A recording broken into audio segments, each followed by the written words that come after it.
Hello and welcome friends. Chinese Foreign Minister Wang Yi is visiting India. He arrived today on 18th of August 2025. He met Dr. Jaishankar, India's Foreign Minister, and also our NSA, Mr. Ajit Doval. In the geopolitical quarters, this visit is seen as something very critical and very sensitive. First, let's get some facts.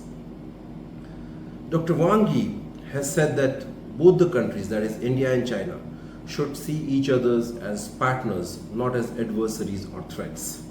He also says that the relationship is on a positive trend and we are moving ahead from a difficult period in our ties.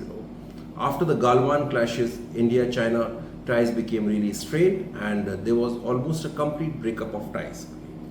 But now Wang Yi says that stability has been restored on the borders and both the countries have agreed on patrolling arrangements and they are going to discuss trade in this visit. They are also going to discuss India's visit to the religious sites in Tibetan Autonomous Region, sharing river data, and India will be giving visas to the Chinese tourists and also allow trade through some passes and also the direct flights between India and China. Well, now these are the facts, but should we conclude that this is some sort of a strategic shift between in India-China ties? Or it is just a tactical shift? To understand that, we need to look at some facts here. So, this is happening right after Trump imposed 25% tariffs on India and also additional 25% penalty on India, taking the total figure to 50% tariffs on India. And this is the reasons which Trump has cited are that India is buying Russian oil and Russian weapons. So this is a clear sign of estrangement between India and America. Besides that, America is also coming closer to Pakistan. After the Op Sindoor, Field Marshal Mr. General Asim Munir has visited America several times and they've also signed deals with the Americans and he has also endorsed Trump's nomination for the Nobel Prize. So this is a clear signal that the ties between India and America are nearly broken, and given that context, it seems that India's rapprochement with China is more of a tactical hedging. India is trying to find new friends, or perhaps India feels that now since it doesn't have major allies in the world or friends in the world, it needs to improve its ties with its friends. This is the reason why Prime Minister Modi is trying to reaffirm or is trying to improve its relationship with the Chinese and also with the Russians. But we have to understand and we need to ask a question that whether this is going to be a robust partnership between India and China or just a tactical shift.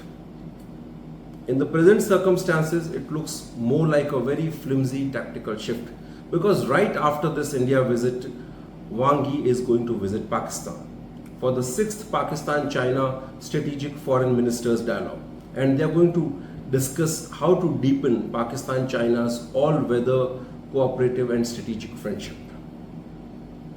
Pakistan and China have a historical relationship for several decades now. In the Op Sindoor, China provided weapons to Pakistan. Pakistan used Chinese weapons. Besides that, even during the Operation Sindoor, China provided critical intelligence to Pakistan. China has major, serious border disputes with India. China sees India as a geopolitical rival. China sees India as a challenger in its backyard. Well, China doesn't like India getting closer to US. Now, within that framework, if we see India's estrangement with the US and rapprochement with China, definitely it's a good news for China, and China seems to be willing and accommodating to India's overtures for peace and overtures for friendship with China. But that also looks more like a tactical phenomenon or a very temporary phenomenon. What if China is trying to accommodate Indian interests because China has some designs in Taiwan? China wants to pursue some other motives in the South China Sea, in Taiwan Straits. And China fears that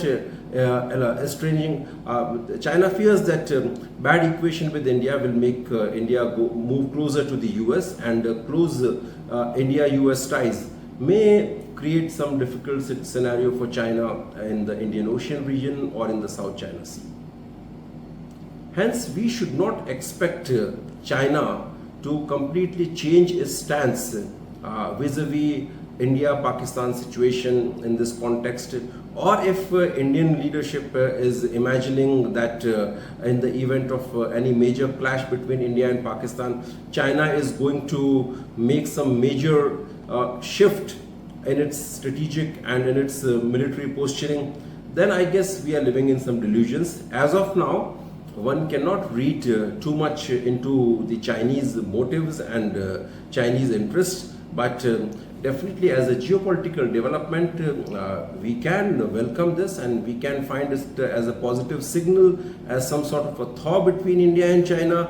And also we should be very hopeful towards the Modi's visit to China later this month, where he's going to attend the Shanghai Cooperation Organization's meeting, and hopefully he's going to meet Xi Jinping also. So this should be seen more as a signal towards positive development or some sort of breaking the ice moment between India and China. But it cannot be construed as a major event, which is signaling some sort of a big breakthrough or a big change in China's strategic posturing or China's traditional policy in South Asia. Understanding China-India relationship is a very challenging task. At one very superficial and cursory glance, we can say that on the bigger global objectives, China and India do agree on certain things like a multipolar world order, reformed multilateral institutions, and also creating an alternate world order where the world order and the global institutions are not dominated by the West. Perhaps to some extent, India also shares its interest in the de-dollarization part also. But besides that, I guess there are a lot of differences and a lot of internal complexities between India and China. Another question, China and India do agree on a multipolar world order, but do they both agree on a multipolar Asia? Well, India wants multipolar Asia, but whether China wants it or not, well, it doesn't seem that China wants a multipolar Asia. Besides that, we have major bilateral boundary issues which are a major cause of concerns, and even apart from that, it seems that China sees India as some sort of a geopolitical irritant. Well, undoubtedly we can say that as of now, definitely India is far behind China in terms of economy, in terms of technology, in terms of military strength. On every parameter and indicators, India lags behind China.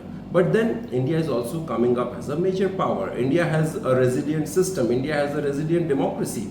India has a vibrant functional governance system. That makes India a potential contender in the global geopolitics. So that sometimes makes China uncomfortable. So China would certainly not want India to emerge as an open contender in the global chess game of world powers, or even openly ally with its enemies. But having said that, I must say that even until now, or even now, it's difficult to understand China's real motives, and that's the very unfortunate part in India's domain of sinology. It's very unfortunate that most of our sinologists they are still unable to decipher China's real motives when it comes to India. What exactly China wants, whether it is just about the boundary issue, or it is just about the geopolitical challenge, or it is something deeper, it's difficult to figure out. Or it is just about the growing equation between India and the US that really bothers China. What actually China wants, what bothers China from the Indian side, these are critical and very fundamental questions that still remain unanswered.